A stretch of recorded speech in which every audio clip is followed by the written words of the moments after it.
ప్రజా వాయిస్ ఇది ప్రజల గొంతుక అంటే మీ గొంతుక. ఇది ఎవడి మోచేతి నీళ్లు తాగే ఛానల్ కాదు. కళ్ళబొల్లి మాటలు చెప్పి కాలం వెళ్లదీసే ఛానల్ అసలే కాదు. ఉన్నది ఉన్నట్లే మాట్లాడుకుందాం. అసలు సిసలైన జర్నలిజానికి అర్థం చెప్పే ఛానలే ప్రజా వాయిస్.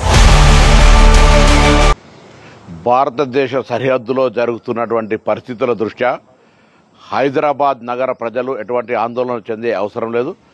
తెలంగాణ రాష్ట్ర ప్రభుత్వం ముఖ్యమంత్రి గారి పక్షాన అన్ని రకాల చర్యలు తీసుకోవడానికి పోలీసు అధికారులు అప్రమత్తంగా ఉన్నారు.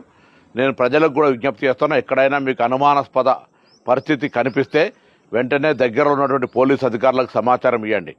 సాయంత్రం 4 గంటలకు బొల్లారం, సికింద్రాబాద్, అదేవిధంగా గోల్కొండ దగ్గర ఉన్నటువంటి ఈ కంటోన్మెంట్ ఏరియాలో మాక్ డ్రిల్ జరుగుతూ ఉంది. హైదరాబాద్ పోలీసులు సమర్థవంతంగా, అదేవిధంగా మనకు ఉన్నటువంటి 3 ప్రాంతాల్లో కంటోన్మెంట్ ఏరియాల ద్వారా హైదరాబాద్ రక్షింపబడే విధంగా అన్ని రకాల చర్యలు తీసుకుంటా ఉన్నాం. ప్రభుత్వం ప్రతి క్షణమును నిశ్చితంగా పరిశీలిస్తూ ఉంది. ఎవరు ఆందోళన చెందే అవసరం లేదు, ధైర్యంగా ఉండండి. ఈరోజు భారతదేశంలో జరుగుతున్నటువంటి పరిణామాలలో భారతదేశ అంతర్భాగంగా కానీ సరిహద్దులో మనం గెలవాలని, మనమందరం కూడా ఎవరి తలవంచే విధంగా ఉండొద్దని కోరుకుంటూ తెలంగాణ రాష్ట్ర ప్రభుత్వం పక్షాన కూడా ఎటువంటి లోపాలు లేకుండా అన్ని రకాల చర్యలు తీసుకుంటాను. ఇప్పటికే కాంగ్రెస్ పార్టీ నాయకత్వం పక్షాన కూడా భారత ప్రభుత్వం చేసే ప్రతి చర్యకు మద్దతునిస్తామని చెప్పినారు.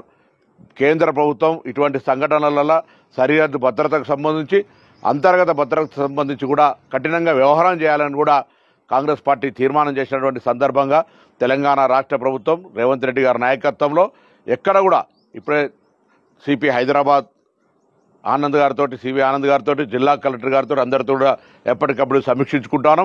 ఎటువంటి విపత్కర పరిస్థితుల్లో ప్రజలకు ఇబ్బందులు లేకుండా చూసుకునే బాధ్యత తెలంగాణ ప్రభుత్వం. ప్రజల భాగస్వామ్యం కూడా అవసరం.